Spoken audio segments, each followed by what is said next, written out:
Hello, and welcome everybody. All right, welcome to another stream right here on the Mobile Music Pro YouTube channel, your home for mobile music production. Thank you everybody so much for being here. I super appreciate it. No giveaway today, but this is going to be our very first stream, live streaming, making music inside of Logic Pro, guys. So I'm super excited. I've been having fun. Maybe I'll show you a couple of tracks or a couple of loops that I've been working on inside of Logic Pro, and then we'll go ahead and do our beginner's tutorial, and then we'll try to make some music today. So guys, I'm super excited. I want to say hello to everybody again. Let's just say hello everybody in the chat. 17 people watching. Appreciate you guys so much. Look at this. We got Stephen Tucker in here, Not a Box, Computerhead. Computerhead just released a new album. Make sure you check that out. We put it in our weekly newsletter that you can get every single Saturday morning. So make sure you check that out. It's freaking sweet, super fire, tons of great electronic stuff. It's got some drum and bass in there, but I just love the super distorted synths. Just a fantastic album by Computerhead. Make sure you guys check out our newsletter. It's going to be every single Saturday. We got always new stuff in there for you guys. Just went over 3,000, by the way. 3,000 subscribers. Sanad is here. Sanad, what's going on? Yes. Not a Box says, make sure to smash the likes. Definitely smash the likes so we can appease the algo gods and get into more people's feeds so we can get more people talking about mobile music production. Lazy Cow is here. All right. Brandon Martinez, yes, says it's a new day for this channel. Yes. Yeah, Computerhead said his last album was made in Nano Studio 2. He says that's his last big album before he makes the big switch over to Logic Pro. So yeah, everybody switching over. I know Stephen Tucker did too. My friend Cut and Glue, he's also loving it, loving it. He's really loving Logic Pro compared to Cubasis. LeMaze is here. What's going on, LeMaze? 17 people watching. Just appreciate you guys so much. Let's just quickly go through our normal announcements like we always do. We'll just take a second, and then we'll get started with our beginner's tutorial. We got some cool I want to get everybody up to speed on it. Plus there's a couple of cool pro tips I want to show you in there as well. But guys, make sure you do check out the website mobilemusicpro.com. Plenty of free and premium packs. It's a great way to help support the channel on here. It's a great way to find some new sounds. A lot of good stuff in here. Then we go to our newsletter. We send this out. We work really hard on this too. We send this out every single Saturday, guys. Free mobile music production news, tutorials, discounts, and more delivered right to your inbox every single Saturday. We just crossed over 3,000 subscribers, so make sure you check that out. Lots and lots of fun there. All right, so here we are, Logic Pro, guys. I'm so stoked. I just can't believe that we're here. I can't believe that we're here still. I'm still a little bit in shock as I'm playing around with it, but hey, I'm just super happy. So guys, let's go ahead and get started with this beginner's tutorial. Make sure you do leave me any questions that you have in the chat. And if you are watching later in the day, after the stream is over, definitely make sure you leave a comment, your question in a comment, and we'll get to you as soon as we can. LeMay says, well, I'm not switching, but I will be using it with Beatmaker 3. Yeah, I think LeMay says he's still going to produce in Beatmaker because that is still the best MPC workflow on the iPad, Beatmaker 3. And then he's probably going to do his mixing and mastering inside of Logic. And that's what a lot of people do too. If they have a different production workflow, they usually use that. Like for example, just Koala, an AUM or something like that. And then what they do is they bring those stems over into either Cubasis or Logic Pro to do the final mixing and mastering. It's a standard, great workflow. Personally, I like to do everything inside of the DAW, inside of the same program. So, but to each their own. Tim Taylor is here. Says hello, Vortex. Yes. Mix master vocals, absolutely. All right, guys. There's so many freaking plugins in here and sounds in here. I haven't even barely scratched the surface, but I still wanted to do a beginner's tutorial. So here we are inside of Logic Pro, guys, right here. You can see I got a couple of projects in here. Let's just listen to a couple of these things that I made, and then we'll get started with our beginner's tutorial. So let's just see what we got here. Got a few different little things in here. Let's see what we got.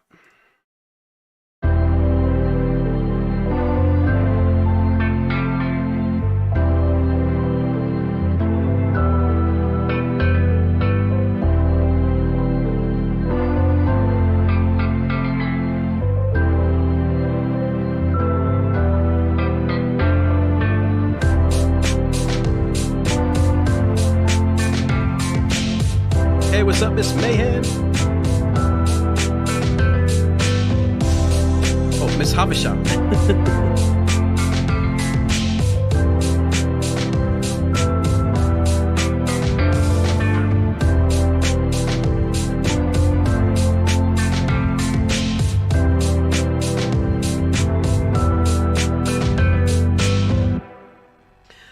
Fabio says he still can't find a way to route MIDI effects like Fugue Machine to record MIDI data. Well, we'll see if we can try to do that today as well. So that's one of my little tracks. Let's try another one here. See what else we got. Just to give you guys an idea of the sounds that are inside of here. These are all using stock sounds from Logic Pro, all of these little loops.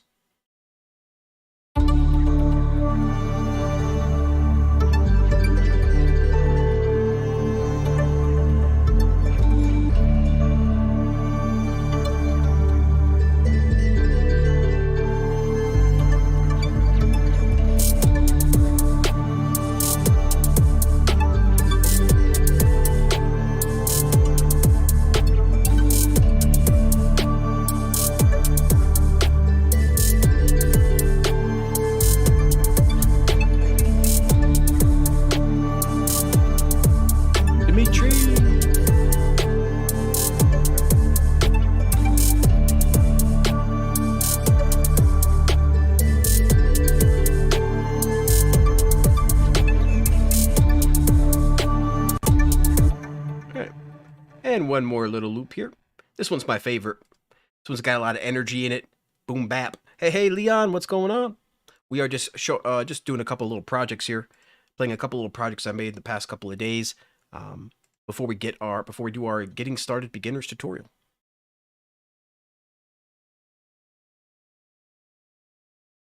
Triggering with the MIDI and Scalar. That's a good question, Tim. We can try that out as well. He says, does anyone know how to get complete chord notes in Logic? I remember in Cubasis, you had to click on record to track. In Cubasis, you had to click record to track. Otherwise, it would just record your regular notes and not the actual chords. But you can also, Tim, export whatever you make as well inside of Scalar. You can also export that MIDI to get the MIDI in there as well. That's another way to get it. But yeah, to get it real time, I remember in Cubasis, you had to click record to MIDI. We'll try that out here as well. Scalar has Scalar and Chord Jam have some latency issues with the UI right now, but we should still be able to try to use it. So let's see what we got here. Final little demo of what you can do with Logic before we get into our little beginner's tutorial. So here we go.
right, all right. So, Brandon says you should name some ways how Cubasis is better than Logic. I've been literally doing nothing but that on my Twitter account, in chat, on social media, and during the last stream as well.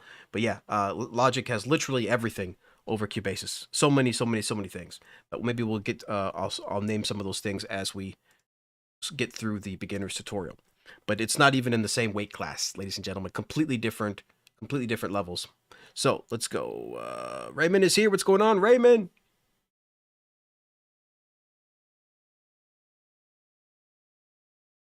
Appreciate you guys being here. 25 people watching. We're about ready to get into this beginner's tutorial. So some people have some more advanced questions like MIDI routing and stuff, but we're going to get through the beginner's tutorial first. So here we go. Let's create a brand new project. We're inside of Logic Pro right now, and this is the screen that you get when you first start up, before you create a project. So we're going to create a brand new project right now. So let's click the plus button at the top, and right away you get greeted with a bunch of these different things that you can get started with, different live loops, different sound packs, different things like that. You can even check your project settings here in the top right hand corner to make sure that you want to get everything set before you get into your project. So we can set the key first, for example. Maybe we'll just set that to G. And you can set your time signature and all the good things. So that's something that you couldn't do in Cubasis, is set your time signature. That's something you can definitely do inside of Logic Pro, is change that time signature. In fact, there's actually a time signature track that you can change the time signature at any point during your song as well. So let's click on, you can choose now from tracks and live loops. This tutorial is going to be focused on tracks. So we're going to go into the tracks. So let's hit the tracks button, click on tracks. This will load up Logic Pro with a brand new project. And the first thing you'll be greeted with is the Create New Track menu. Now you can choose from MIDI, audio, pattern, or drummer. Essentially, MIDI is going to be your standard MIDI track, but you can put different instruments in there. Audio is going to be a standard audio track that you can drag into loops and one-shots and stuff in there. And then a pattern is going to be your drum sequencer, which is really cool. But the reason why they call it a pattern instead of a drum sequencer is because you can actually use it to sequence regular instruments as well, not just drums. It actually comes in pretty handy for electronic type of music. It's really fun to sequence different chords, different synths inside of a inside of this sequencer. That's another thing that Cubasis didn't have, that we've been waiting years for, is a proper drum sequencer, a proper pattern sequencer, and this is exactly what you find here.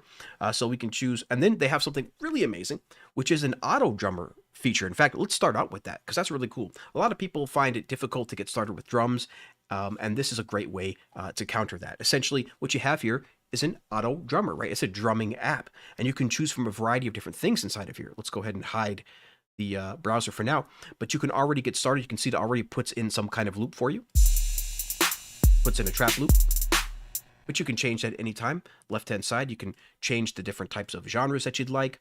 Big room EDM, for example, whatever you'd like. There's lots of different genres in here.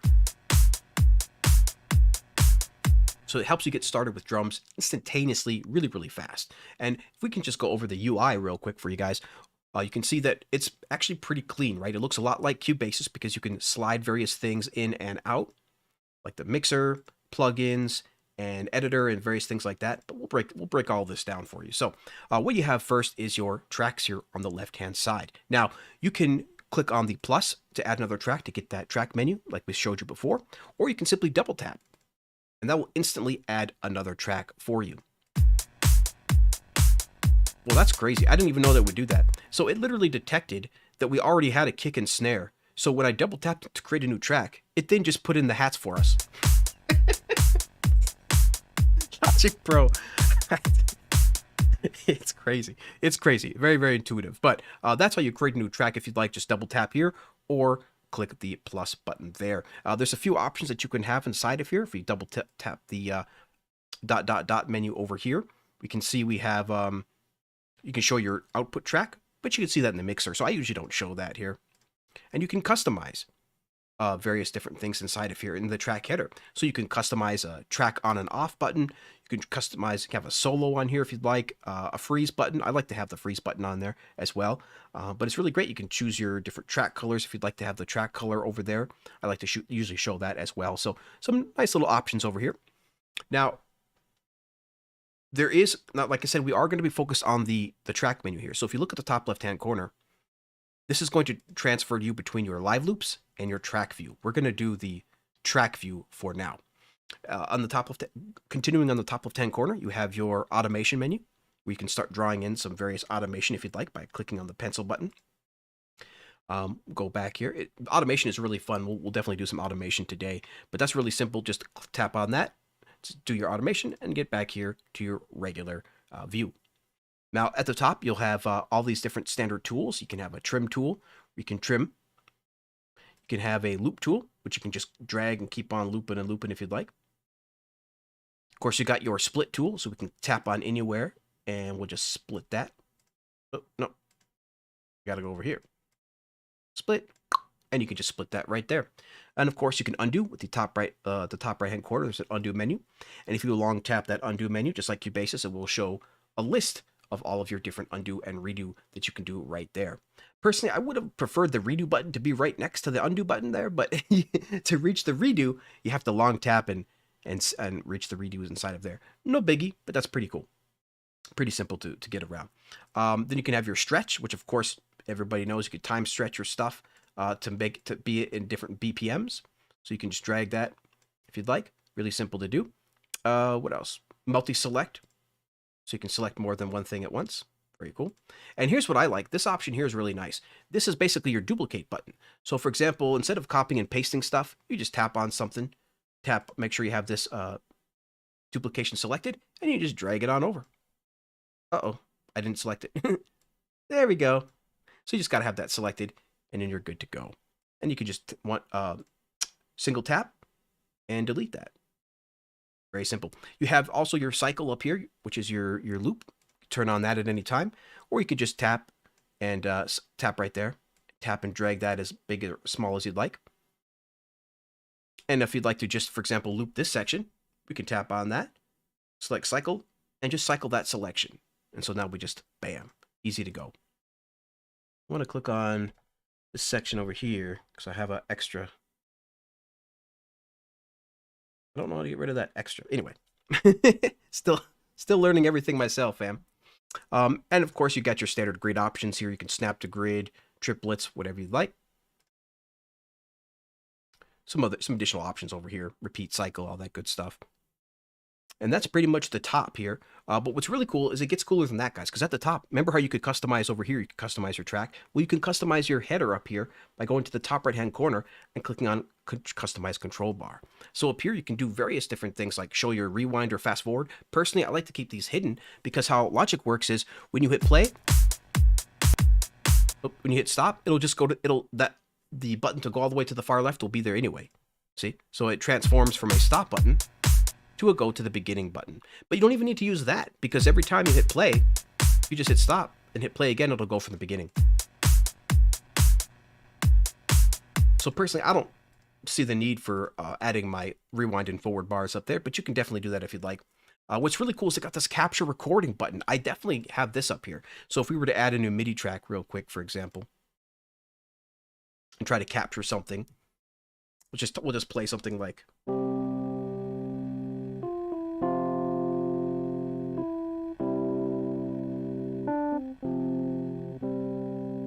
So I just played something, right? And it should capture that. Bam. So I just tap on that button, and without even hitting the record button, it'll just automatically keep track of what you've been playing. So if you were just kind of trying to do some different improvs or some different things, it'll capture that idea for you right there. I didn't really put that in time. But that's really cool to just have that at any given time. So we can delete that. And again, just kind of like, you see it, you're just trying to work on something, you just put that right in without even having to hit the record button. So really great for capturing ideas. I really, really like that feature. Definitely not available in Cubasis, that feature for sure. But if we go back to the customize, that's pretty much all there is. There is something more, a little bit more important as well, which is the count in. You can have that as well, but if you have that enabled, you really don't need to show it anymore. Personally, I always have this on. So once it's on, I don't really have to show it anymore. So I like to hide that. I definitely always have the click track available though. But if you do have live instruments, maybe you want to show your tuner. That's really cool to have right at the top right-hand corner, always available, ready to go. So very cool stuff. Since I don't really use too many live instruments, I don't have that. I don't need that tuner up there. And of course, you got your Ableton Live link right there that you can just enable at any time, and you can enable that with one tap. Boom. Just tap on that, and now Logic is Ableton Link enabled, and you can open up any other Ableton Link enabled app and play together in time. So very cool. Turn that off for now. And that is pretty much the top here. That's pretty much the top. Let me know if you guys have any questions, but that's pretty much the top. Just be careful, don't hit the back button, because the back button will take you all the way back to your project view. So I've hit that a bunch of times already. Excuse me. So be careful about that. But this is where your export is, the top left-hand corner. You can export. Currently, you can only, there's not a whole lot of export options. You can do like your start position, compressed and uncompressed, but you can't export your MIDI currently, but I'm sure that's coming eventually. But you can see you can choose to have the audio tail on there or to normalize. So there's some cool export options on there. Just can't export the MIDI yet, but I'm sure that is coming at some point. So that is the top bar. Again, there's a lot to go over, and I'm trying to go with a bit of a pace to keep everybody focused, and so nobody gets bored. So we're going a little fast here, but I'm definitely we'll definitely take a break once we get through the interface here. So far so good. 32 people watching. Appreciate you guys so much. We're doing our basic tutorial here of Logic Pro on the iPad, and we've just gotten through the top menu there. Let me just check the chat, see how everybody's doing.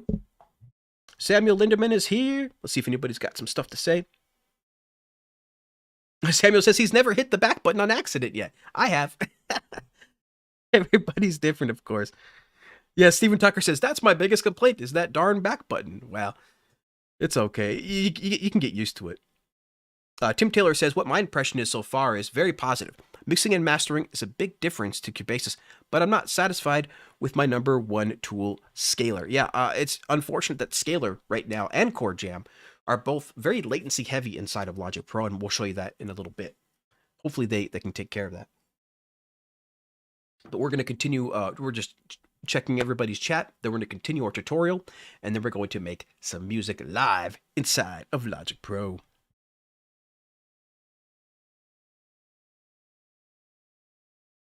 Brandon says the drummer in GarageBand versus Logic looks different.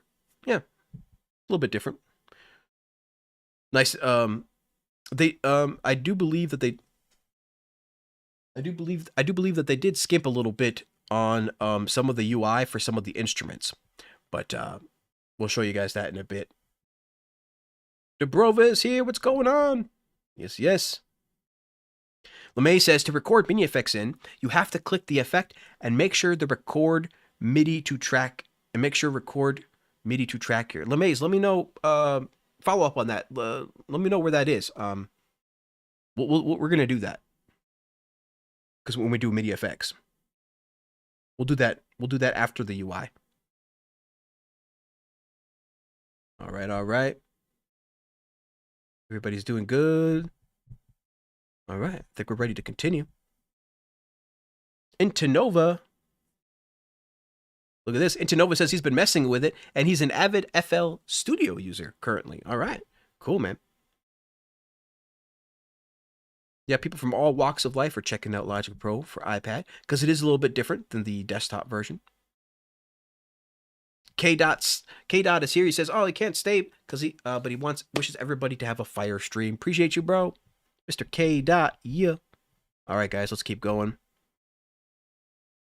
Let's keep it going. I'm trying to pay attention to everybody and do the tutorial, but if you want to get a hold of me, definitely do an @MobileMusicPro so I can see that nice and bright, as I do have you guys here right in the chat, right next to my iPad. Yes.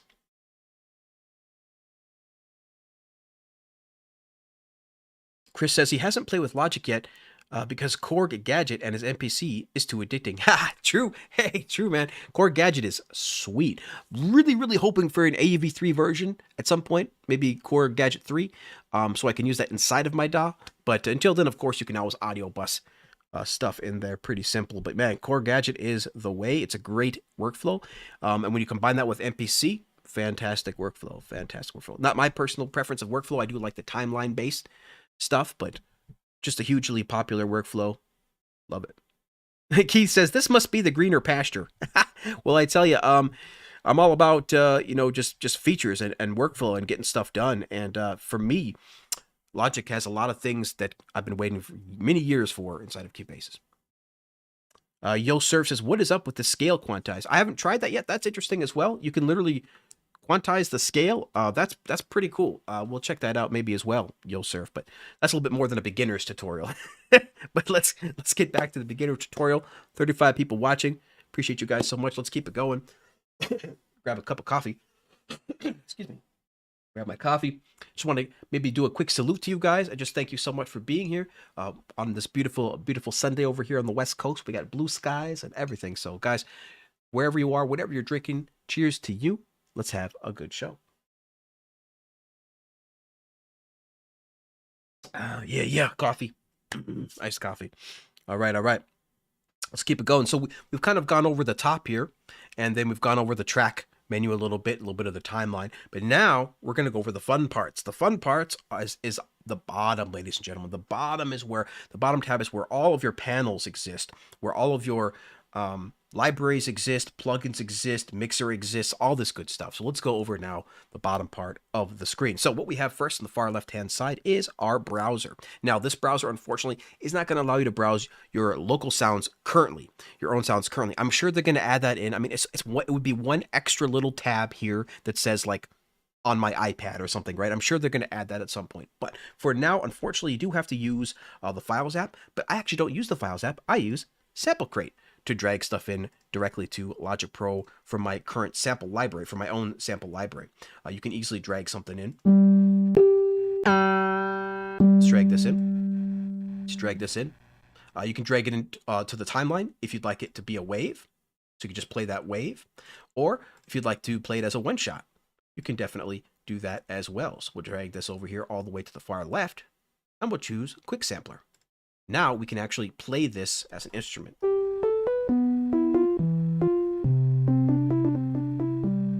In fact, one quick pro tip I'll show you real quick. We'll open this particular Quick Sampler up. What we can find is that there is an amazing feature on here called Follow Tempo. And what this is going to do, this is going to prevent your one shot from speeding up as you go up the key. You see it gets a little fast compared to this one here.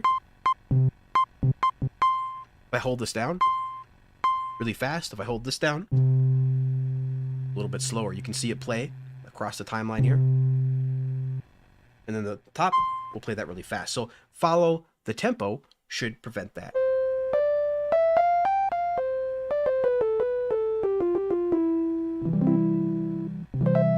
So it'll make your one shot much more realistic sounding and much less fake sounding and much less tinny, much less cheesy sounding.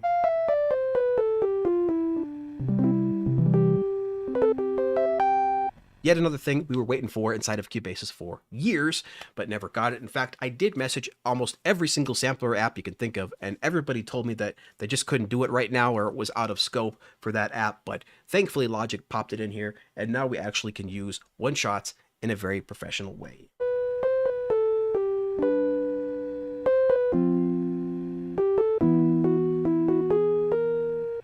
Cool. So let's keep going.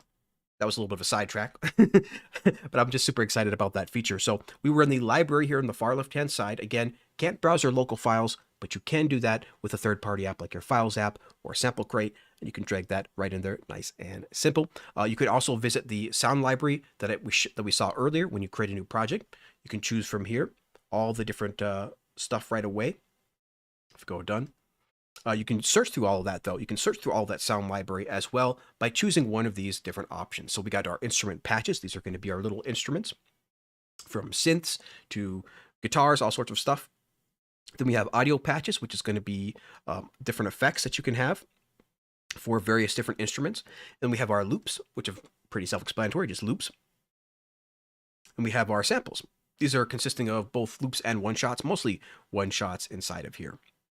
But what's really crazy is that inside of each one of these, you'll have this filter here where you can see all of these different tags. So if you, for example, got a specific sound pack, you can just search at the bottom and grab a pick that specific sound pack. Or maybe you're looking for a specific effect or a specific type of instrument. Everything you could think of, guys. It's all in here. Every time I needed a sound, they already had a tag ready to go for me. So that is really, really cool. There's literally 16 plus gigs of sounds in here, guys, that you can get for free. 16 plus gigabytes of sound. And I mean, that's a lot of sound. And I clicked it already. See, I did it already. Instead of the back button for the browser, I clicked the back button for the project. So be careful about that back button up there. I've already clicked it a couple of times, but there's so many sounds. Like I said, 16 gigs worth of sounds in here. Everything from every genre you could ever think of. I think I pretty much have all of these. See, it says downloaded underneath. Downloaded. So I think I've downloaded everything. 16 gigs, fam. Woo! Lots of stuff. So if we begin to search, for example, let's go to instrument patches. Let's just search for something like guitar. Lots of good stuff in here. You can preview that you audition the sound by tapping on the far left hand side. And if you'd like to use that, you can drag that in.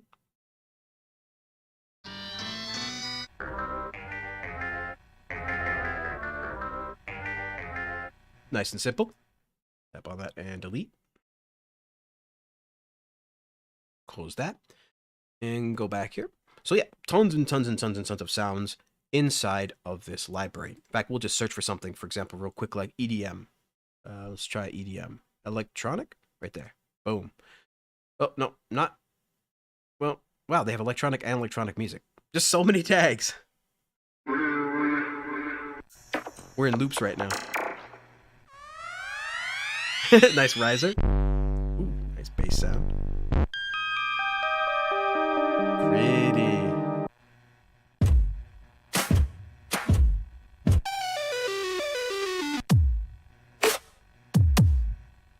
Good stuff, good stuff. So nice and simple, your library right there. You're going to get lost in all of these sounds. So let's go close that. Next up, we have our inspector. Now, this inspector is going to change based on what you currently have selected. So if we select on a region, you can see that it's going to go to region. If we just select on a track, it'll go to track. So if we click on region, we have some stuff in here that we can do. We can change the individual color of that region, mute it, loop it, all that good stuff.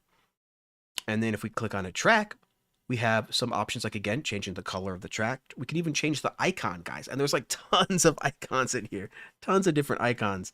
So cool. I think that's a great feature to be able to change your icon. And you can check your region type, if it's going to be a MIDI, pattern, or drummer.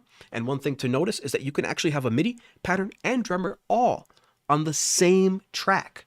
All within the same track. You don't actually even have to have like a MIDI track and a pattern track and a drummer track. You could actually put all three of those, if you'd like, on the same track, which is kind of crazy. Kind of crazy. Click on more. Got some stuff like transpose, velocity, and all that good stuff. Somebody mentioned earlier the scale transpose. I haven't tried that yet. But let's get some MIDI just to check.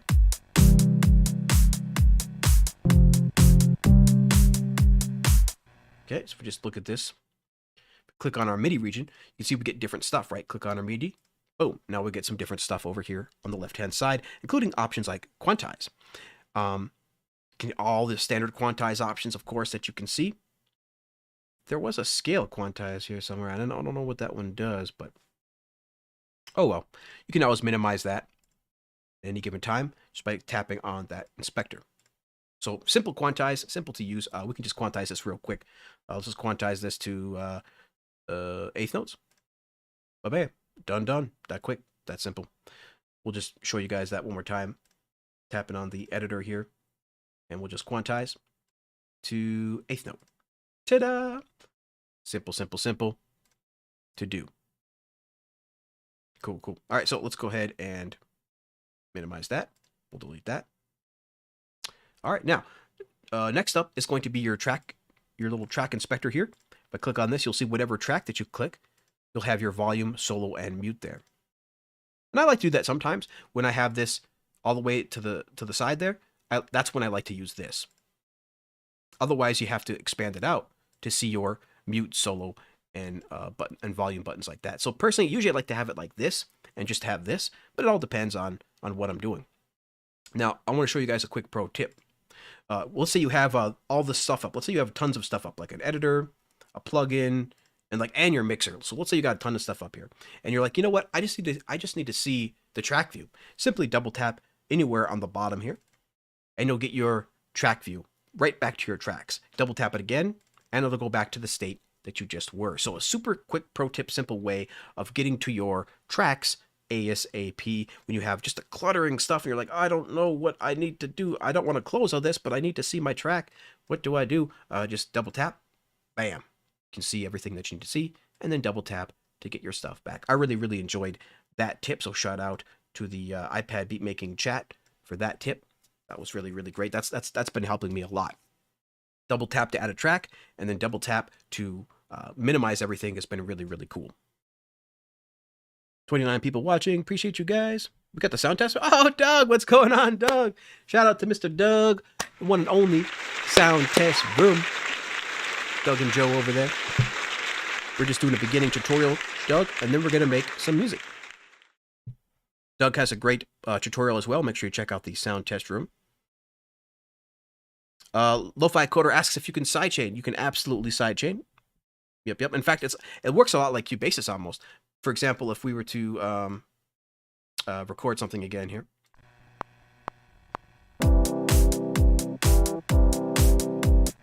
Go here. Where's that sidechain?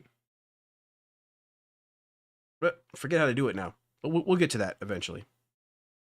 But it's very, very cool. You can definitely do native sidechaining inside of Logic. But so far we're on this little window over here. We just got a few more to go, guys. A few more panels to go, and then we'll try to start making something. So one more important button that you've seen me already click a few times over here is the edit button. So whatever you are, if you're on an audio editor, that'll bring up the audio here. If you're on the drum track, that'll bring up your drummer. Or if you're on MIDI, that'll bring up your MIDI. So that's how you edit stuff. Oops. So that's how you get to your editor.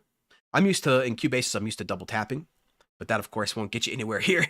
That'll just bring up this where you'll have to click on edit and then click show in editor. But I just tap the edit button. So I have to get used to that. I've been double tapping instead of just clicking on edit, but I've been getting used to it now.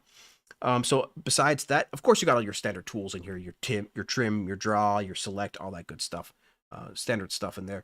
But then the next button is going to be your plugins. Now this is really cool. This is your plugin strip. So it's going to show you all the different plugins that you have. On the left hand, you'll have your MIDI effects, the left hand side. And on the right hand side, you'll have your audio effects. And you can edit these at any point by tapping on the edit button here. So we can just get rid of that electric piano there if we want and search for something else. Maybe some kind of synth. Maybe how about the retro synth? So now we can have that. To expand any of these plugins inside of here, you just tap on that.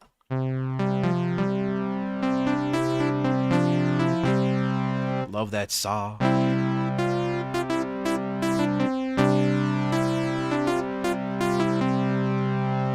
Love the retro synth. So many great presets in here. And if you do have an instrument up, like this, for example, and you want to see the presets, you have to go back to your browser and then tap on plugin presets. And from here, you'll be able to see all of the different presets inside of whatever instrument, whether that's native or third party that you have here. So for example, we just do synth keyboards. How about harmonic waves?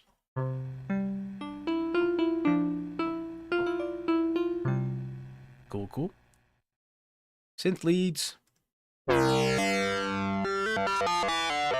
As you can see, this particular synth can do analog, wavetable, FM synthesis.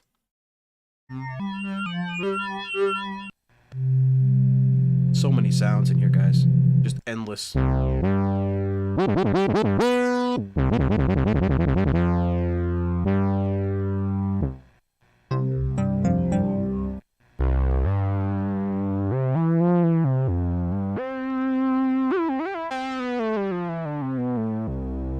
lots of great stuff in there. And again, let's say you got too much stuff, you just double tap, and it'll put it all away for you. Double tap again, and it'll bring it all back. So to go back to your plugin strip, we just tap the back button here, and you get your plugin strip once again. Again, you can add your MIDI or audio effects. There's some great built-in MIDI effects in here, including transposer and chords. For example, the chord trigger. Of course, we're on a we're on a monophonic synth right now, so that's not going to help very much. Maybe we can change this up to polyphonic synth or something. Maybe just keys. Yeah, no. Just give us a piano.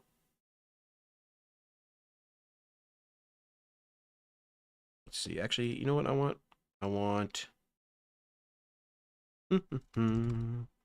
Oh, piano tech is good. Here, piano. So we can tap on chords now with just one. With just tapping one of these keys. Very, very simple.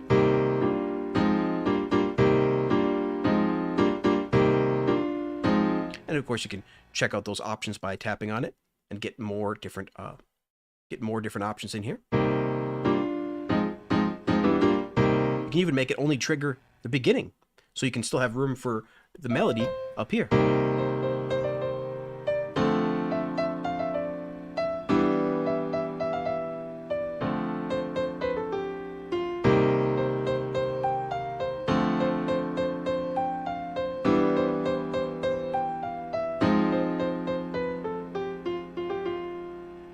So really simple, really useful.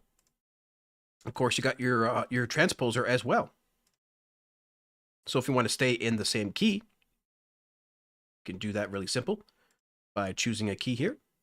For example, we are in G, so let's do G, major. Now we can't type a wrong note. You can literally just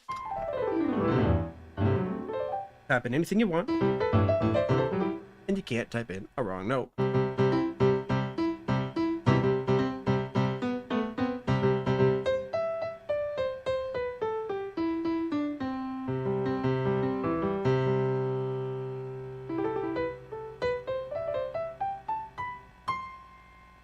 So really, really cool. I used to use Rosetta, and I still use sometimes the Brambo's Rosetta tools. But for now, it's pretty cool to have that built right in. And again, you can remove that at any time. Just tap on that with the edit button. Audio effects is the same way. And unlike Cubasis, we actually have a search. We have a search for our instruments, our MIDI effects, and our audio effects. We have a search to search at anything we want to do. We can search for anything we want. We can even, they even filter it by the developer, which is cool. So for example, we can go right into Brambo's if we want, and maybe get something like a perforator. What does the perforator do again? Let's try this. Oh yeah, it's like a gating app.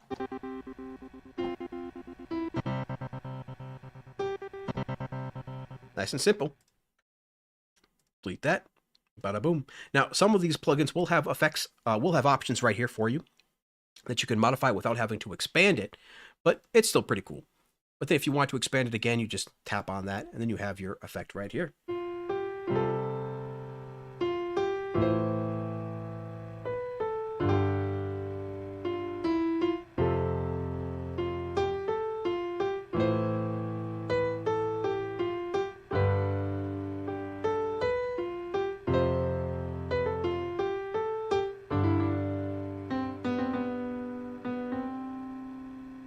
So much fun. So much fun. Okay. That is the plugin button right there. Your plugin strips. Of course, you have your sends, your output that you can add on if you'd like as well. So, this is where you can add your MIDI effects. Again, like I said, Scalar is having a bit of an issue right now, but we can load it up just to see what it looks like. I believe it's having some latency issues in the UI. So if we bring this up, make this full screen, you can see that it is very, very choppy, and hopefully Scalar will be able to take a look at that. But the app is still fully functional. Like, you can choose this. The recent update from Scalar is massive. They got a ton more chords in here and a ton more performances. So I really hope that they fix the UI. But yeah, you can still choose anything in here. Gospel.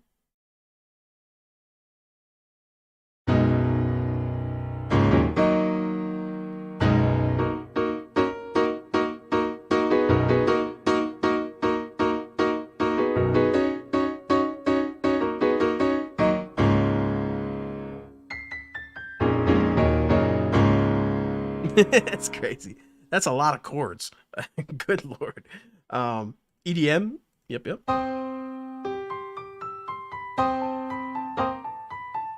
Oops, too high. There we go. And of course you can voice lock, or keys lock, I mean, to the scale, which I love to do. I love to do that. Scale notes mapped.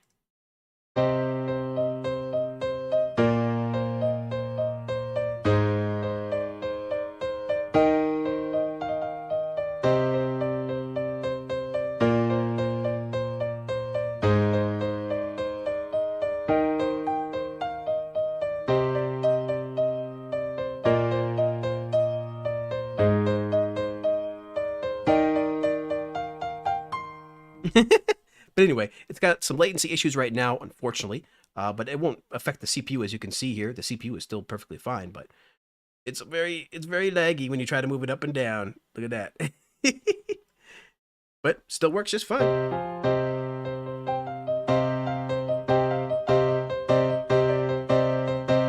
Okay, let's see if we can try to... Somebody was asking earlier if we could record real quick, guys. Let's just take an aside here and see if we can record the chords inside of here.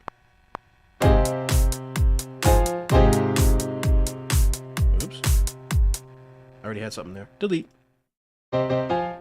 See if we can get it to record the MIDI chords. So as you can see there, it's just recording my regular notes instead of my chords. Somebody mentioned earlier how to fix that.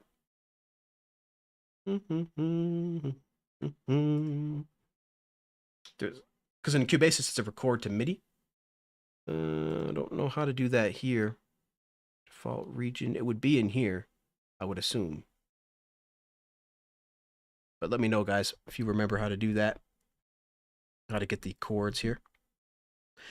Chris says, is there a limit to the amount of plugins per track? The only limits inside of Logic Pro are for iPad is your actual iPad itself.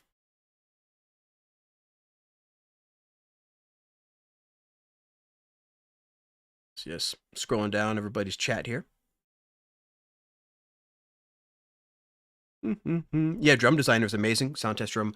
Doug says the Drum Designer is awesome. It really is. It's great for dragging in your own sounds. You just throw a pattern sequencer over the top, and boom, you have a drum sequencer. I love it.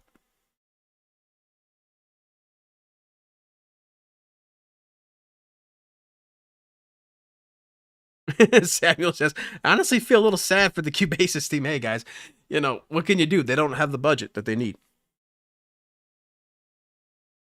Oh, there's interference? Maybe I'll remove this power thing.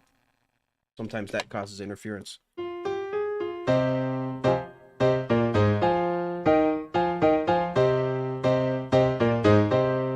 Let me know if you guys, if there's any interference or problems, but because it sounds good over here to me.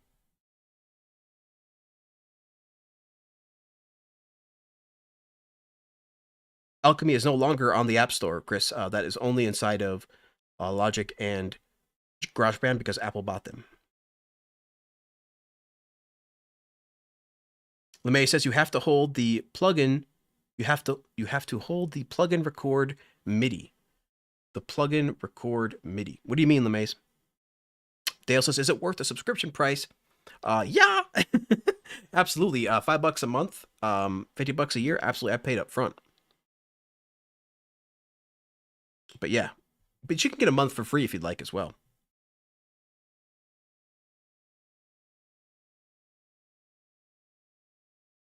You have to, let me know, LeMays, you have to hold the plugin record MIDI. What does that mean?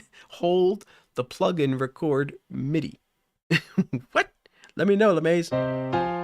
I want to know. The people want to know. Do you know, Samuel, how to get the chord MIDI to record? In Cubasis, it was record to MIDI. And here, I don't see a record to MIDI option anywhere. Long tap on the MIDI plugin. Okay. Long tap on the MIDI plugin. Record MIDI to track here. Okay. Let's see what that does.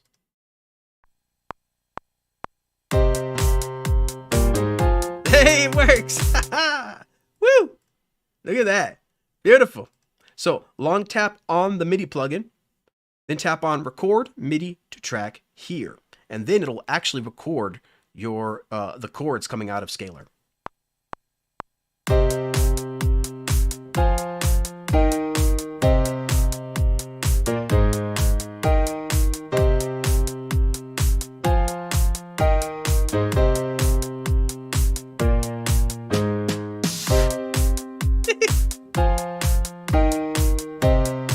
Quantize.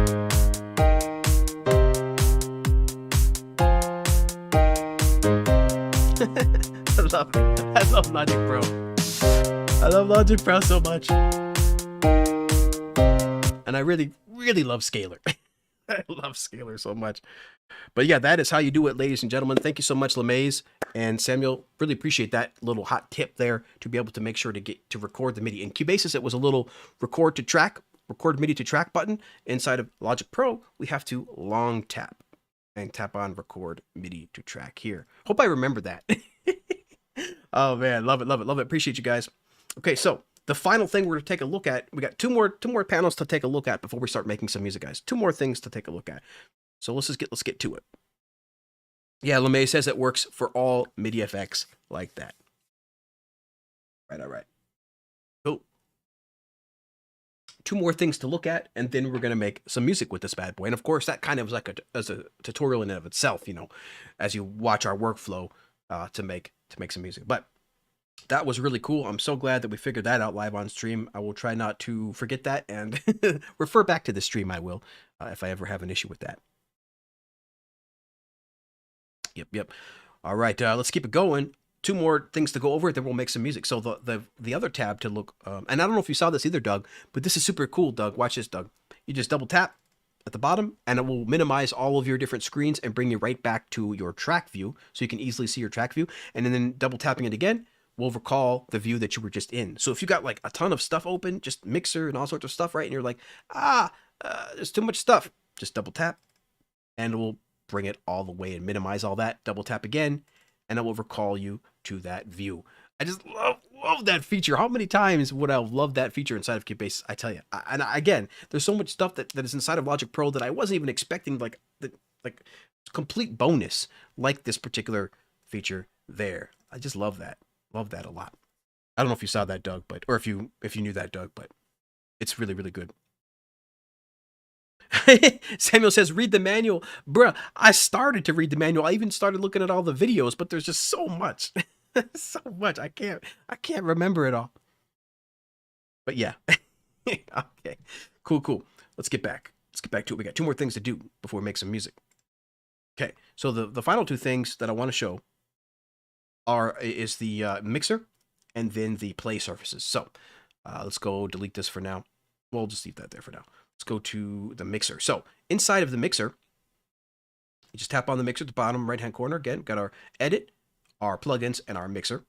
So the edit was to edit our MIDI or audio. The plugin, of course, is our plugin strip. And now for our mixer.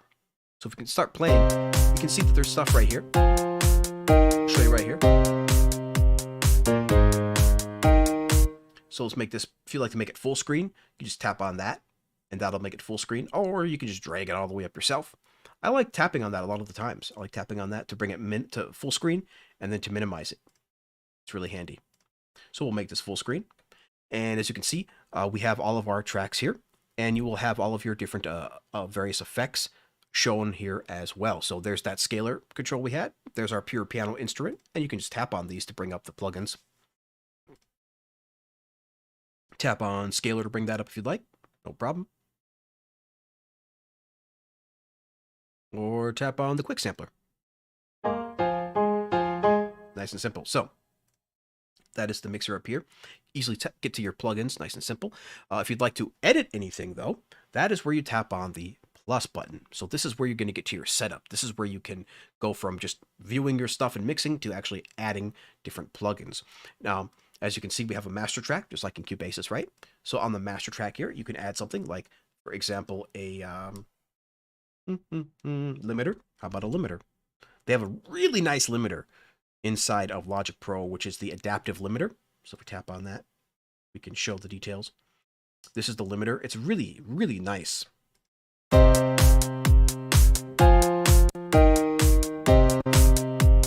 already makes it nicer. Look at that. Turn it off. And turn it on.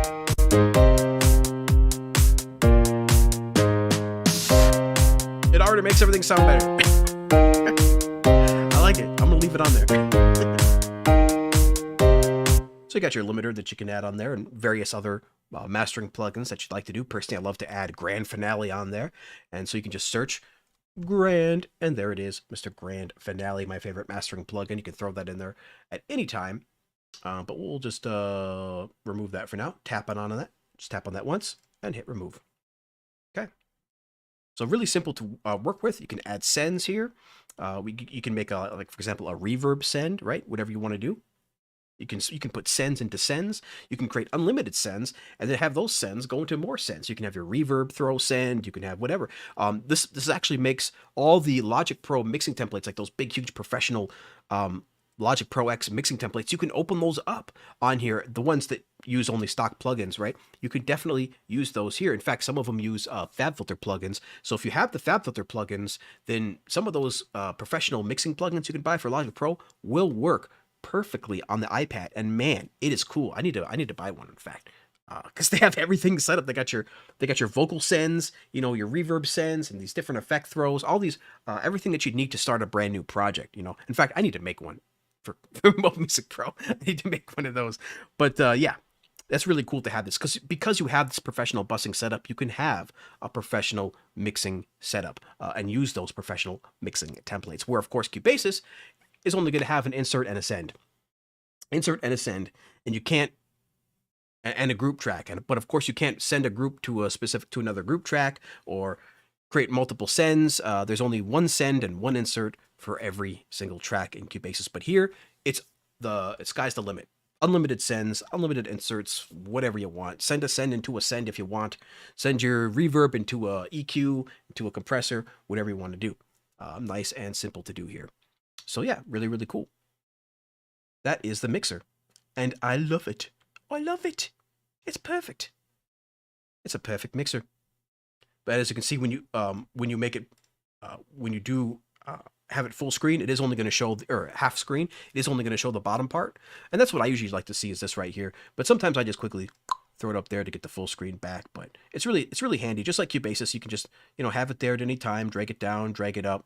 Really, really simple to do. So that is the mixer. Again, this is a beginner's tutorial, so we're trying to go pretty fast. There's only one final thing I want to do to show you, and then we'll get into some music making. So the final thing I want to show you down here, guys, is the play surfaces. Now the play surfaces is absolutely so cool. It brings over the play surfaces from GarageBand. So for example, you can just play, right?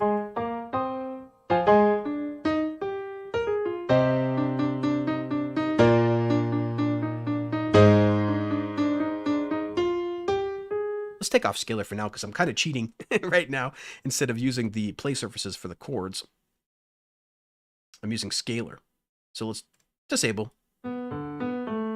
Back to the regular Scalar, or back to the regular instrument here.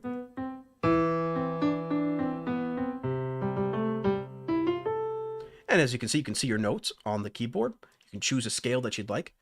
Something other than, for example, the G major that's there now. Up here we can see that the project is in G major, so we can change this to G. And then major, yep.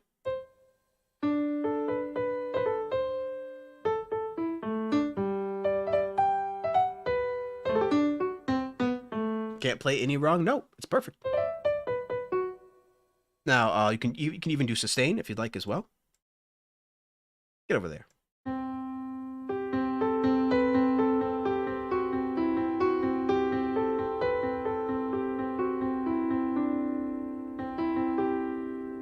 Very cool. Now we got our drum pads, which of course is going to work really great for drums. And our fretboard, which is going to work really great for guitars. In fact, oh, guitar strips. Yeah, so you got a fretboard and guitar strips.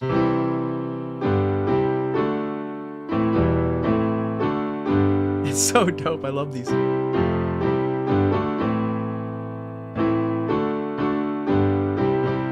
fact, let's pull up a a guitar sound real quick, shall we? Just to see what that sounds like inside of a guitar. Guitar. Acoustic guitar. Did I choose the wrong one? What did I choose? Oh, I gotta bring it over. Gotta drag it over. Thank you.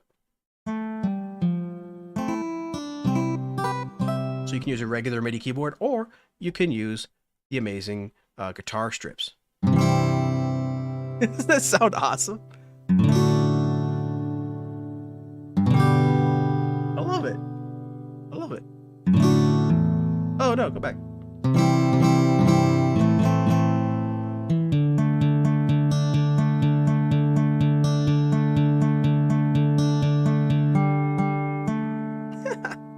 So much fun.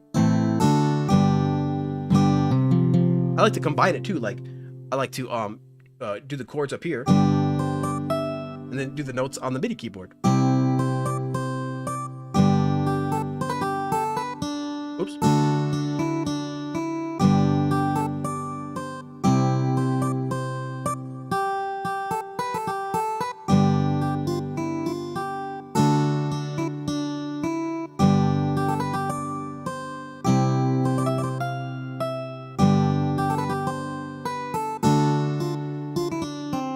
So yeah, it's just super fun to mix it up.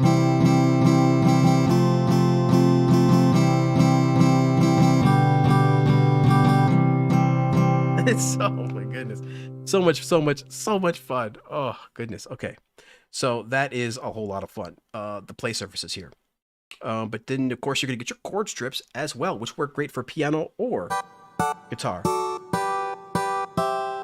Much better for piano than guitar. So let's bring a piano back here.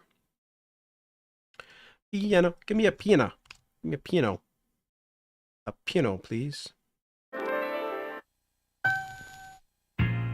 Ooh, Dusty Road. Yeah, I like that. Let's bring that back. Okay. Do chords.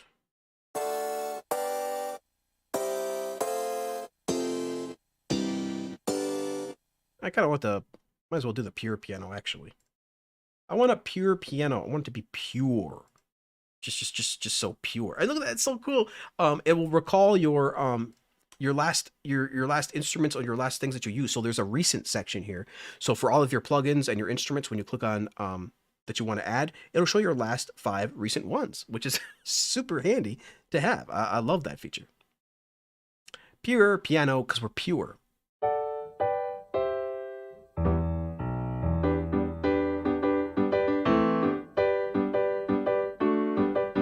So basically, these are different inversions for the same chord. And then, of course, you have your bass chords.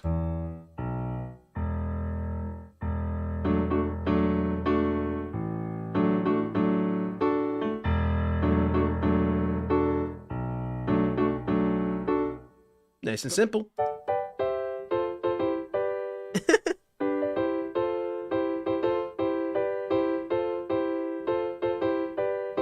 So yeah, super fun to play with the play surfaces here, guys.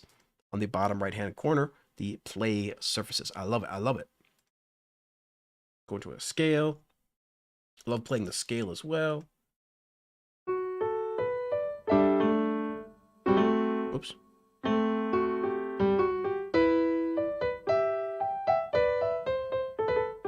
So that is pretty much the main features that I wanted to share with you guys for this beginner's tutorial. So just a quick recap. We got your tracks here on the left-hand side, your standard trimming stuff, controls up here, standard track layout here, but all the good stuff here is at the bottom. So you got your sound browser over here, your inspector over here with your additional options, and your track that you have here, your track volume, and then your editor, your plugins, your mixer, and your play surfaces. And that is the beginner's tutorial for Logic Pro. Hope you guys enjoyed that. Hopefully that will help you get started with this amazing DAW, now available for the iPad. Full version Logic Pro. So now let's see what you guys are saying real quick, and then we'll get to making some music. All right, all right.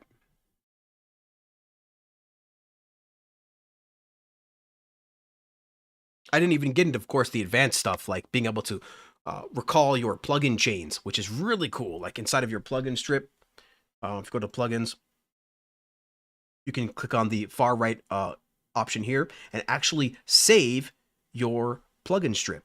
So if you have like a compressor and EQ all of your stuff, your whole chain here, you can actually save your chain for later use, which is freaking awesome. Man, that would have been cool to have in Cubasis. We've been asking for that for years to be able to save our chains, but that's how it goes. They just don't have the budget.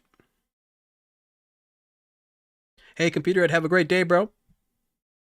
Said you had to get going. 34 people watching. Appreciate you guys so much. We're going to make some music in just a second. I'm just checking everybody's chat. Wosap says he just purchased the Sample Crate app, or Wostap. Wostap says he just purchased the Sample Crate app. It works much better than Files. Absolutely, guys. This is another kind of a pro tip. Make sure you are using the Sample Crate app instead of the regular Files app. It's a very cheap app, $5 or $10, but highly recommend it because this was designed for musicians and producers. So, for example, you can just tap on something to audition it. Where with the Files app, you have to click on something and then swipe to the right, swipe to the right. It's very, very, very frustrating. So definitely make sure you get yourself the Sample Crate app instead of the Files app.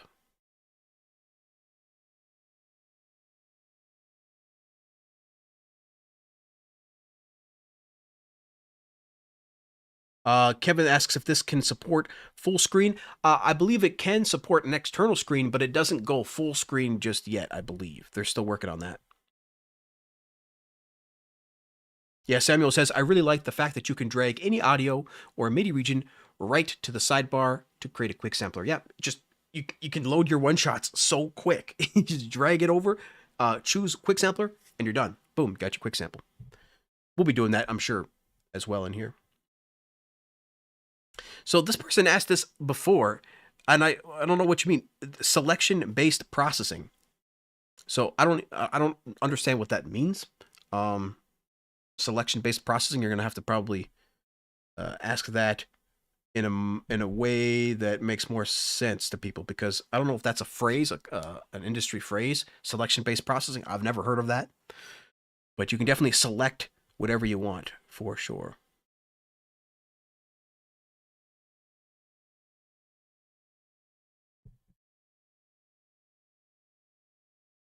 Dale, yes, Dale says he just arrived. Logic Pro, eh?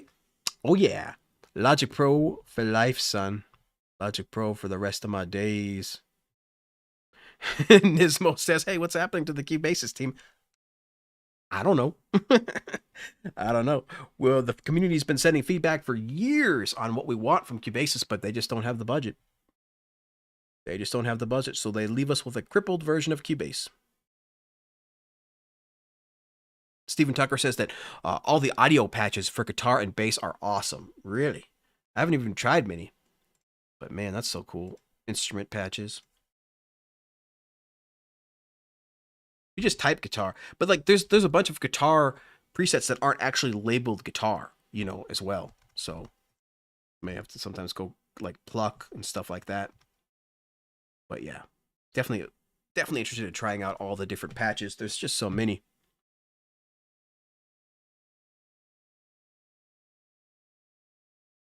Yep, Samuel says he loves the option to temporarily convert a MIDI region to a pattern region and then back again. Yeah, it's crazy. You can have them both on the same track if you want as well.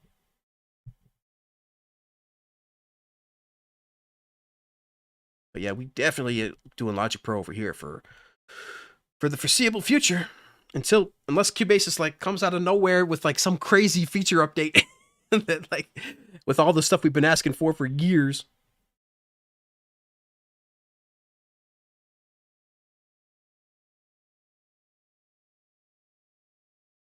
Yep.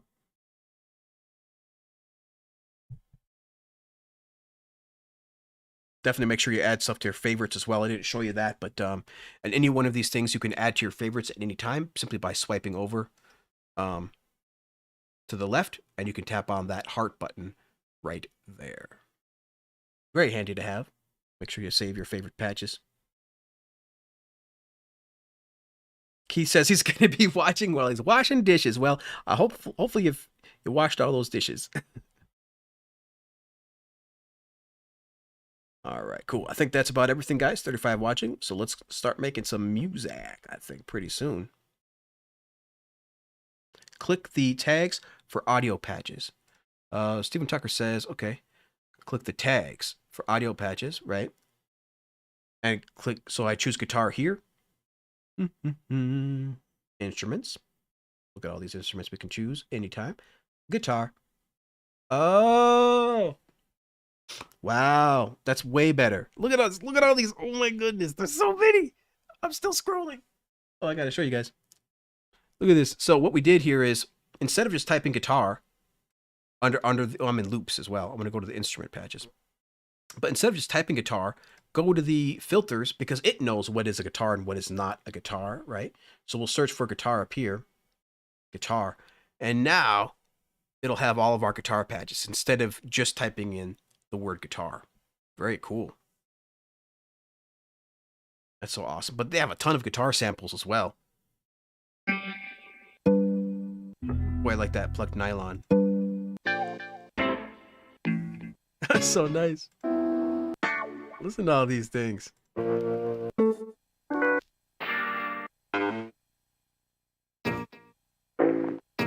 Haha, listen to that.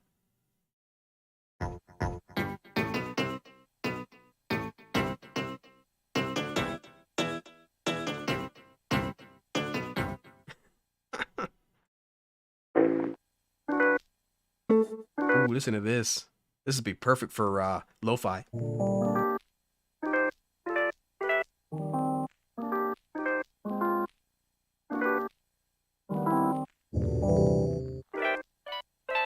Yeah, that'd be perfect for lo-fi. If we go to samples and then choose guitar. Let's see. Oh, go back. Guitar. Lots of samples to choose from. But they got a ton of guitar loops as well.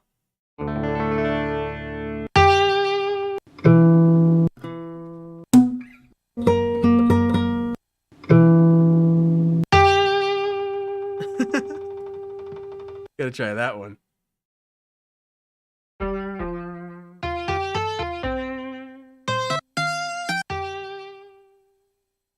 Gotta do the follow.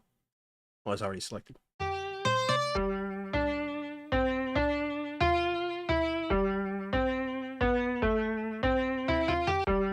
Very nice. Very nice. Whoa. What? I want that.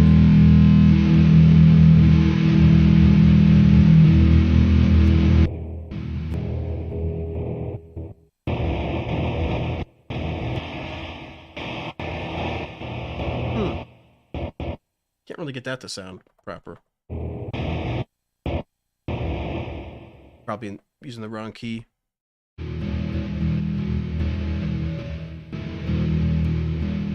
Yeah, it sounds best down the lower registers. Crazy. Oh, I'm on the slice. I need the one shot.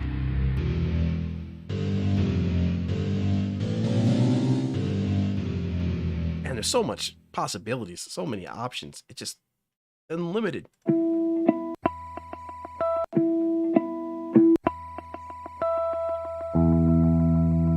That sounds dope.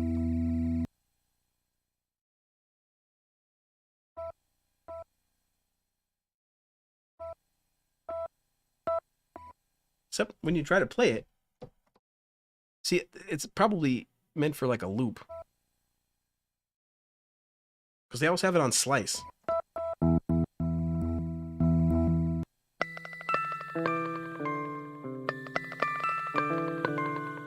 So yeah, different options, different ways of messing with the audio.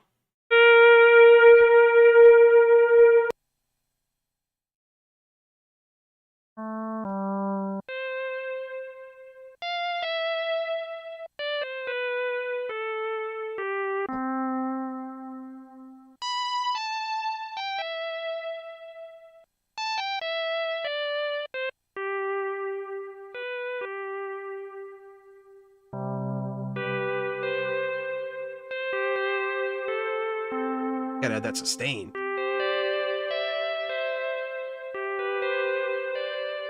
Boy, that would work perfect for lo-fi.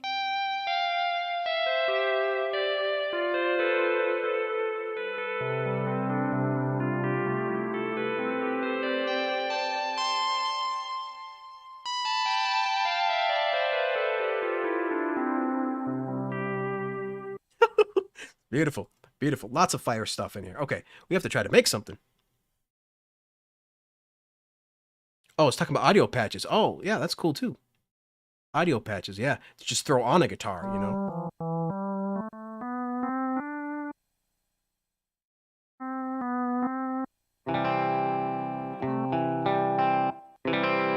So dope. So if you throw that on here... Wait. Because this is a patch. So yeah, so you have to have audio, you know, coming in. So you'd have to route the guitar into that. That's cool, though. Great for live instruments, but you can also route the audio in there, too. Let's delete that. But those patches sound fantastic. Listen to that. Really nice. Really nice. Wow. Boy, just throw any audio on that one. Wow. That's a lot. Beautiful.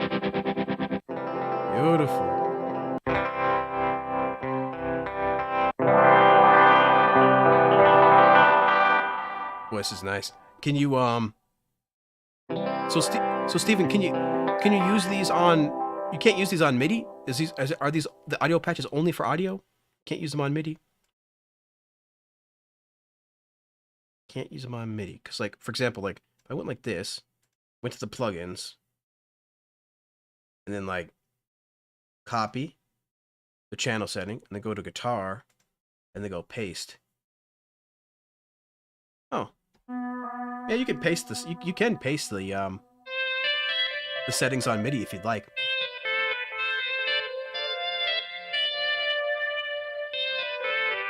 How do you adjust the release? Where's the release on the quick sampler? Let's see. Release. It's on here somewhere. Oh, yeah.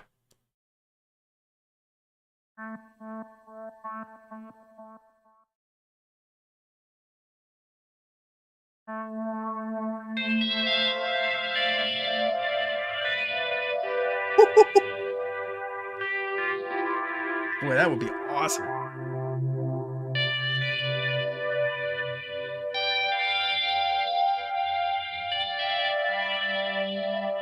Yeah, you can use them on MIDI, Steven. I just showed you guys how to do it. So these are for audio patches, but if you'd like, you can use them on a MIDI if you'd like. So, for example, I'll show you how to do that again. Let's delete these.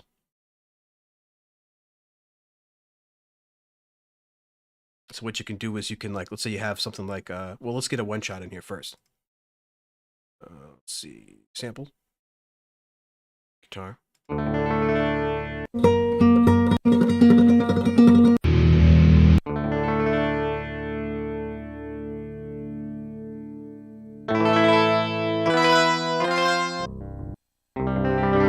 So you got your plugins here, right? Your plugin strip. Now, if you wanted to use one of these audio patches, I want some distortion. This. All you got to do, drag this over here, and what you can do is go to the plugins, and you can copy the chain. Copy the chain, and of course you can save it too. You can save your favorite chains and recall them. But once you copy the chain, you just go to your MIDI, which is right here, and right click or tap on the dots, and then tap on paste. Boom, and you got all the settings from that audio patch, just like that.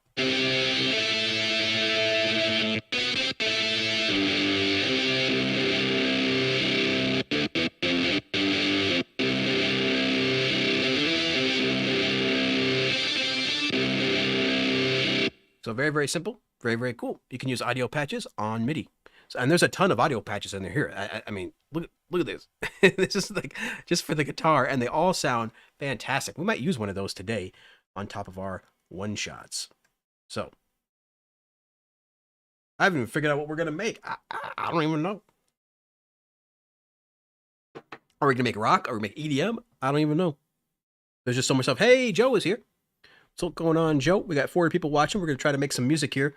We only got about 40 minutes left. So 45 minutes left. So let's make some stuff. I'm going to start out with some drums. Let's delete all this. Let's delete these and go from scratch. I delete you. You've gone. You're gone from this place. You're gone. Get out of here. Get out of here, please, if you will. Thank you. Thank you. Delete you. I delete you, sir. You're gone. All right, now we do a drummer. What kind of drum? I love this freaking auto drummer. Like, you could just instant drums. It's so cool. And I have a lot of sample packs. I have, you know, tens of gigs of sample packs, but man, being able to just add a drummer real quick, it's freaking awesome. Hey, Jim Shannon is here. What's going on? We're about to make some music. Let's see. Maybe a little bit of rock and roll, maybe. Let's see. So much to choose from. Look at all this. Oh, acoustic. Oh, look at that. Garage rock. Look at that.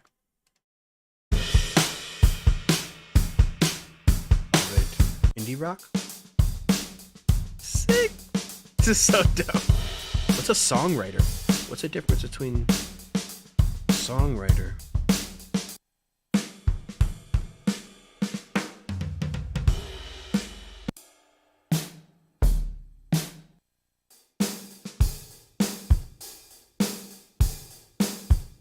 So awesome.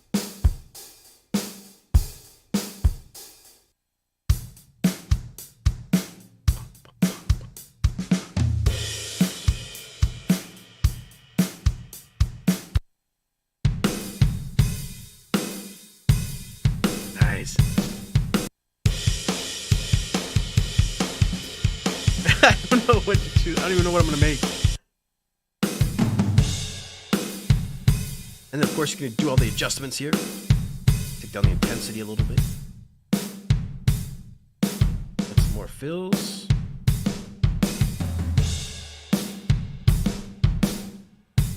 Whoa, we're at low BPM. Whoa.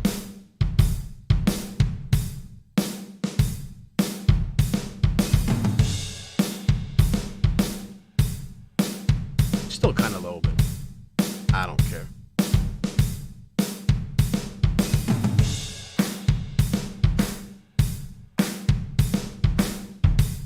Awesome.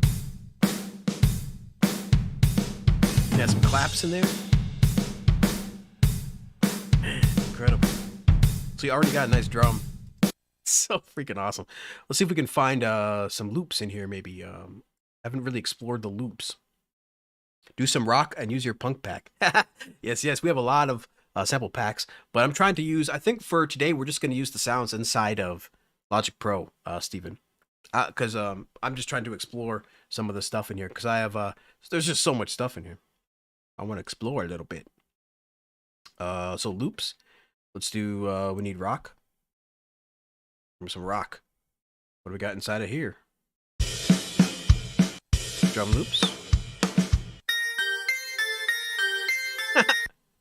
It's kind of cool. So what kind of... So if I don't want drums, let's see if I want something else. So I want guitar, or I want rock, but what else? What kind of instrument?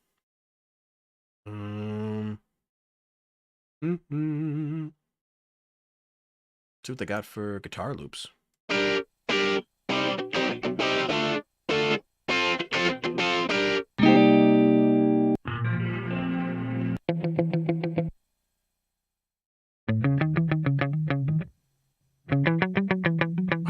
So many.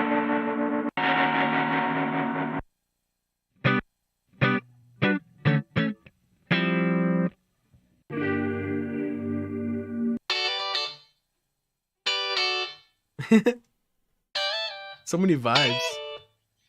What if I type in, instead of rock, what if we do metal? Is there a metal in here? What if there's a metal? Electronic music. Oh, I don't see metal. There's probably something in here somewhere.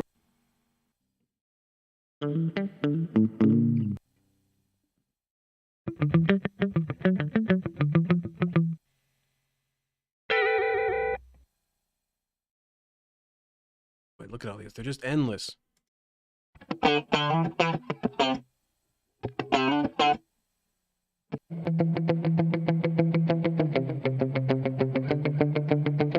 Oh man, that speaks to me a little bit. That's gonna speak to me a little bit.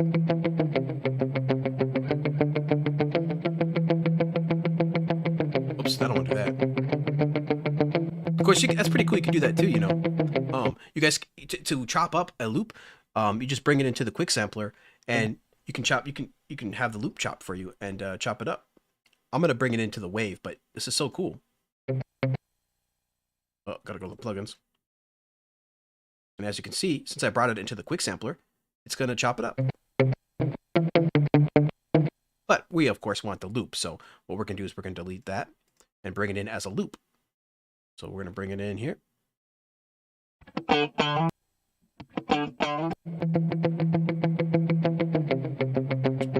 Like this. There we go.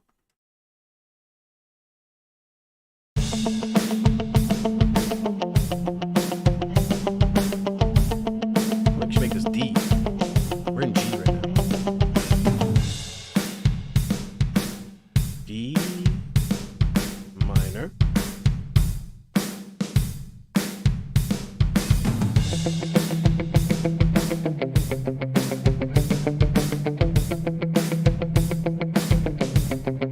Yo.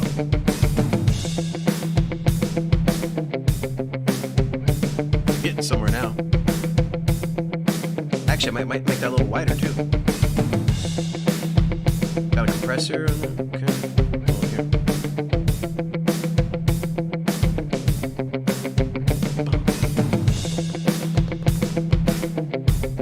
There we go. A little wider.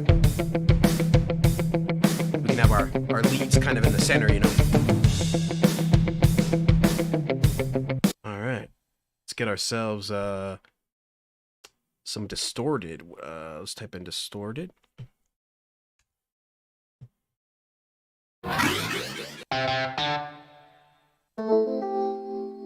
We're in loops right now though, so I want to go to instruments. Distorted. What happens distorted? A distorted whirly? What?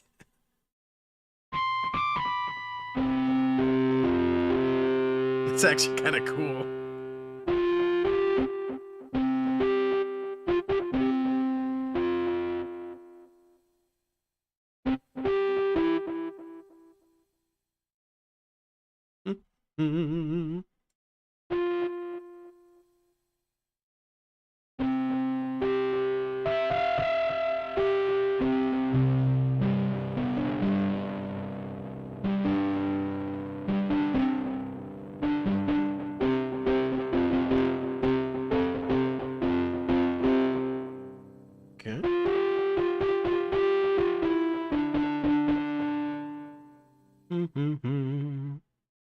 Transposer. What if I do a chord on here?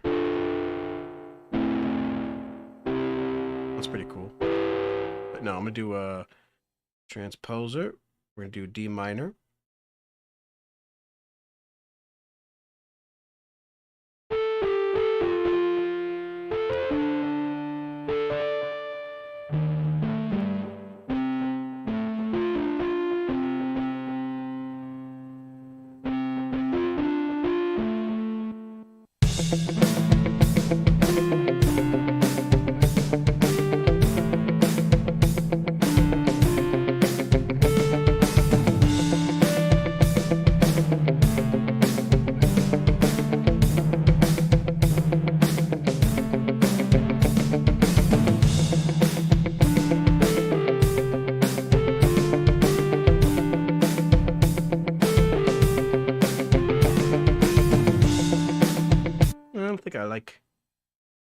This one, I don't know.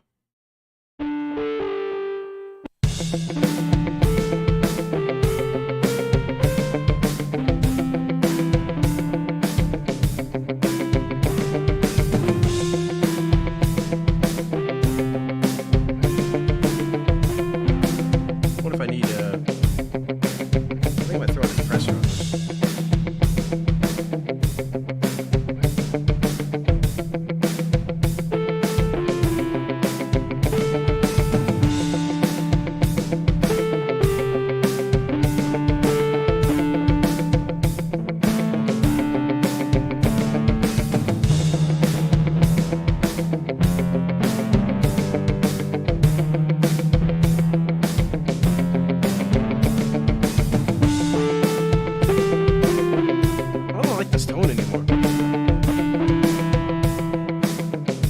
Like this tone anymore. So, you know what I'm gonna do?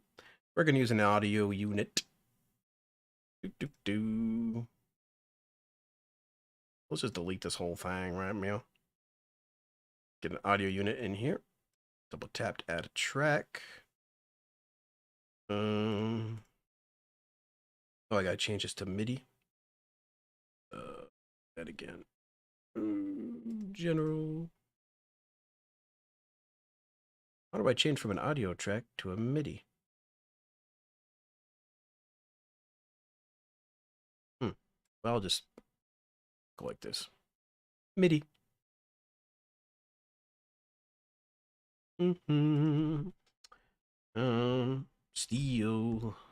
Still the best guitar app on all of iPad.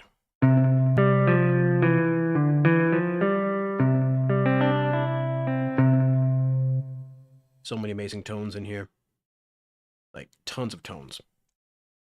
Can use Rosetta Scalar. Can do D minor.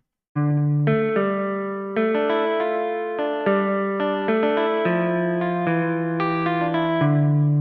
love the tones in this app.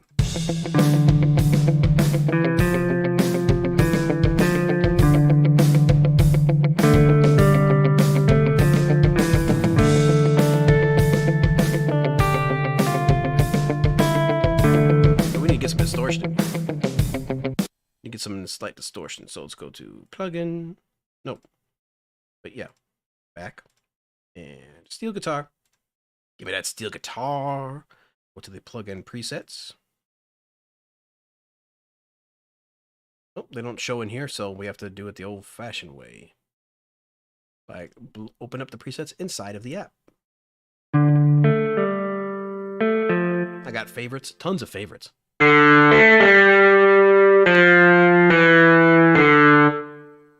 Turn this down a bit.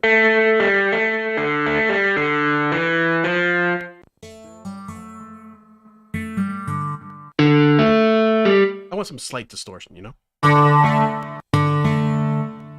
Not heavy distortion.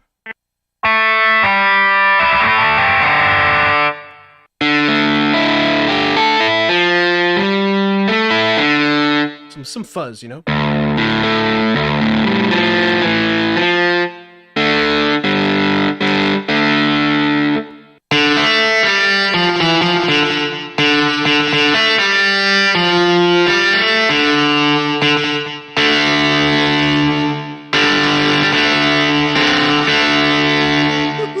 I love steel guitar. Probably something like that, right?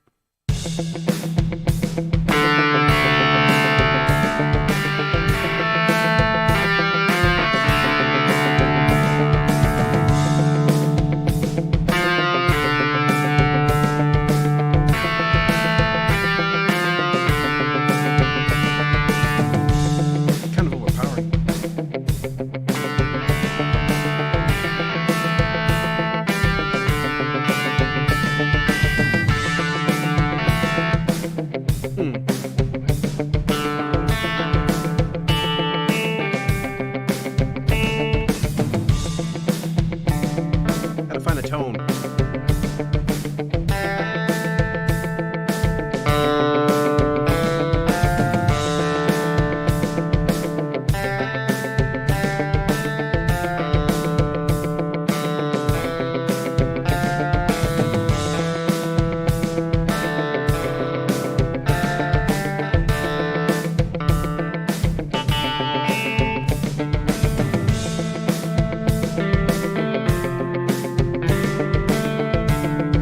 kind of nice.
That's what we're gonna go with. Oops. Oh. I screwed up a bunch of stuff. Here we go.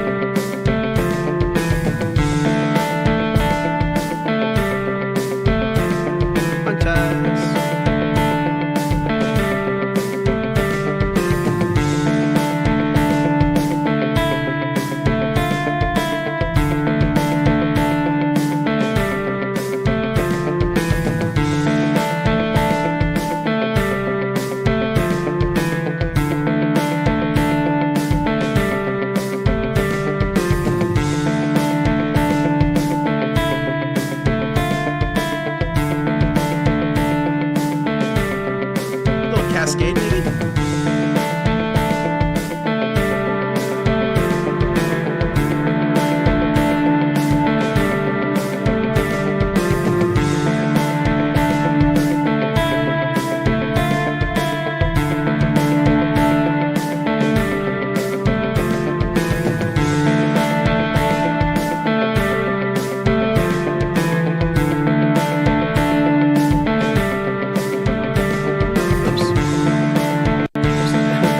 I'm still recording animation or automation.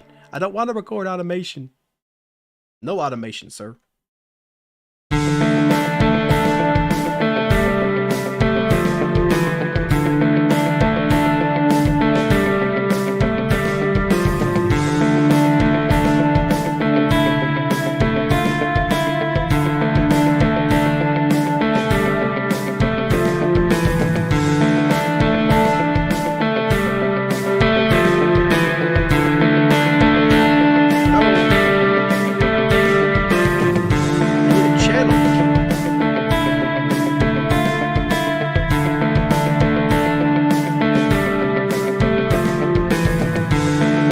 Actually, I want to add EQ on here too.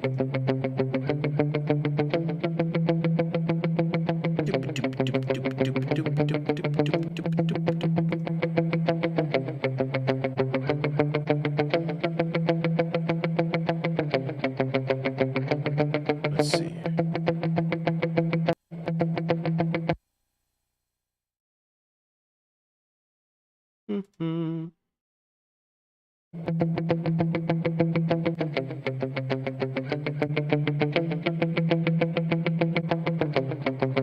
Look at all these presets.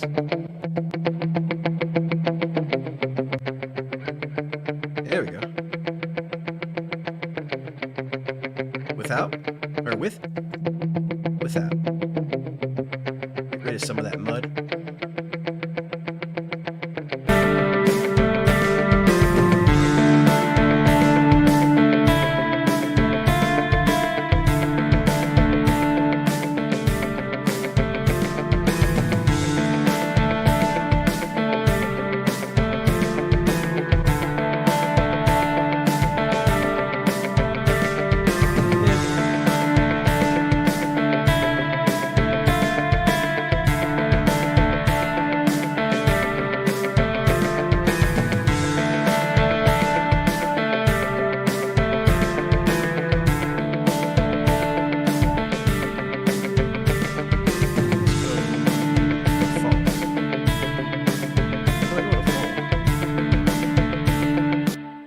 Go to the default EQ.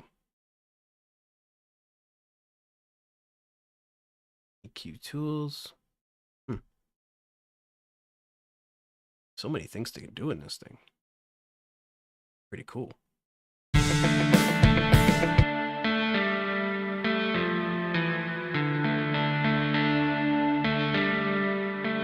I still got Scalar on here.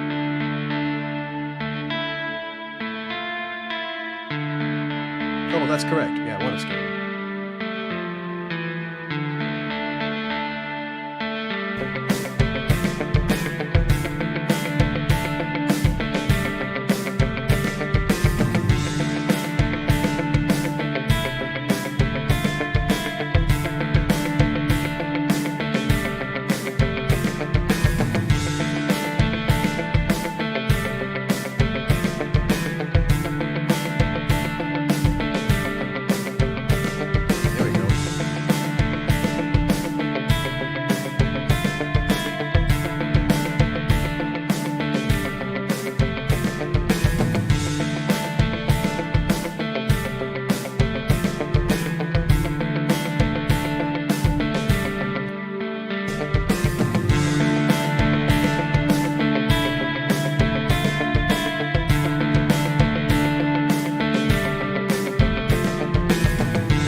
Not good enough.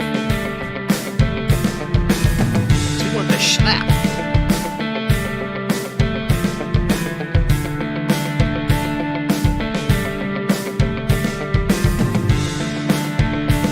Now we need I want to distort something now.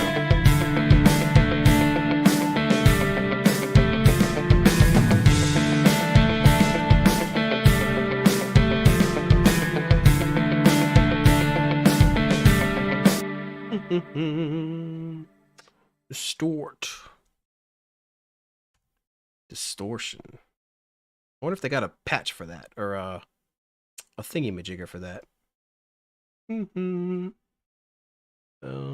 Samples. Guitar. See if they got a distortion. Descriptions? Tonal. Right. Sighting. Oh, that's pretty cool. Performance. All right. Effects. Okay. Oh, distortion.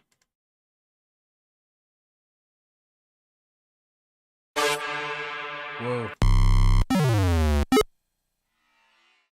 Guess we got distortion. Let's do guitar.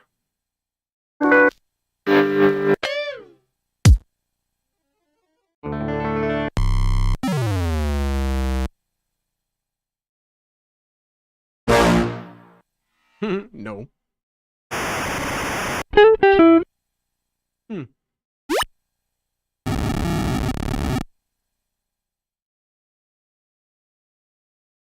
These are mostly, I'm in samples right now.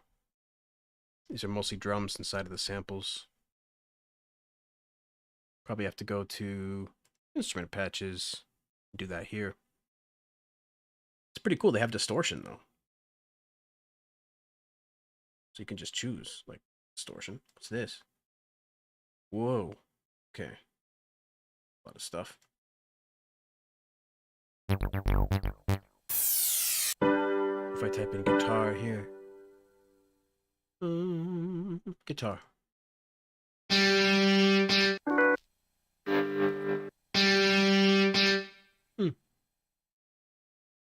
See what this sounds like.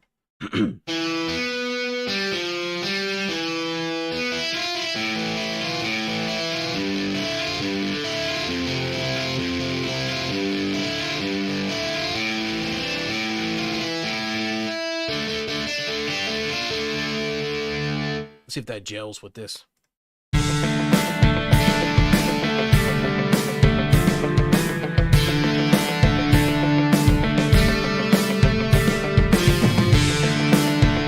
A little bit.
Try that.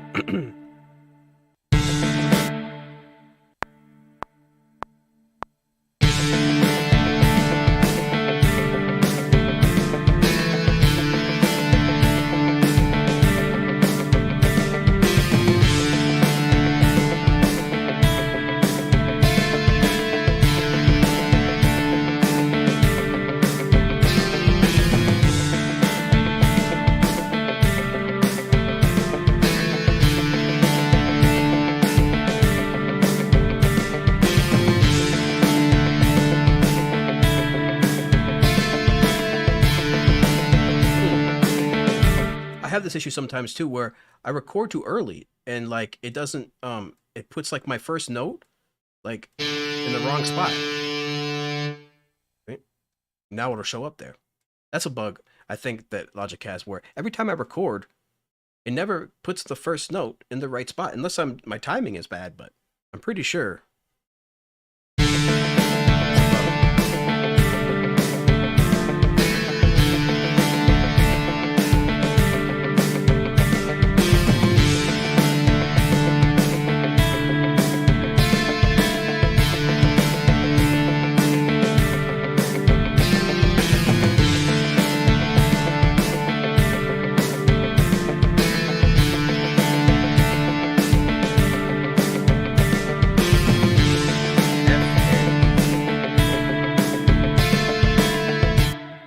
F and E over here. I put G and F. It needs to be F and E.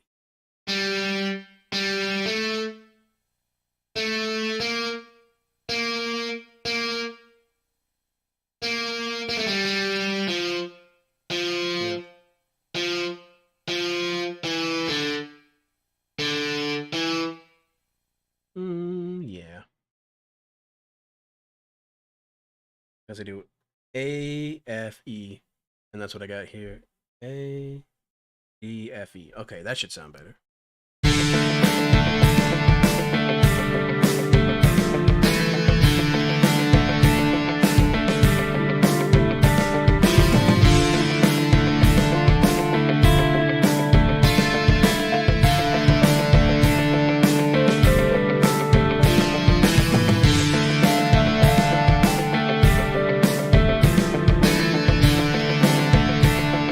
So I either want a piano or a synth next, a piano and a synth. Whoa, it's almost we're almost 5 minutes from the end of the show. Wow, holy smokes, 25 people watching. Appreciate you guys so much. Let's just yeah, you know what? Maybe I'll go a little bit longer. What do you guys think? Let me know, guys. Should I go a little bit longer just for fun? Oh, Doug's show is starting though. Joe, is Doug starting? I better go because Doug's starting. But yeah. Hey Colin, what's going on? Yeah, man, just kind of started this up here. We only got 6 minutes left, and we did a tutorial in the beginning, and then we tried to create something after that. And boy, it was fun. It was really fun. I want to keep going. I want to add a piano and a pad, but let me know if you guys think we should go.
Guys, hopefully you enjoyed that tutorial.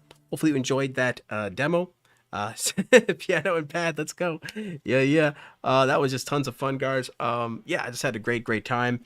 If I were to keep going to finish this track, I would have probably added some kind of piano, some kind of pad after that. I just added this little thing, but I don't know if I would have kept that. But yeah, guys, tons and tons of fun. Hopefully you will join us next Sunday where we're going to be having more apps again, because usually what we do is we do a demo of an app and then we do a giveaway. But we haven't done that the past couple weeks because we've been focused on just learning Logic. And I think we're getting it down. We're definitely getting down. Hopefully you guys learned some stuff today from the beginning tutorial and then what we did here in order to make a quick little loop here. But I hope you guys have a great day. Definitely let me know if you have any other questions. Leave them in the comments below, and we'll be back again next Sunday with a brand new app that, of course, we will be using inside of Logic Pro. So I appreciate you guys so much. Let's keep it playing, and we'll see you guys next week.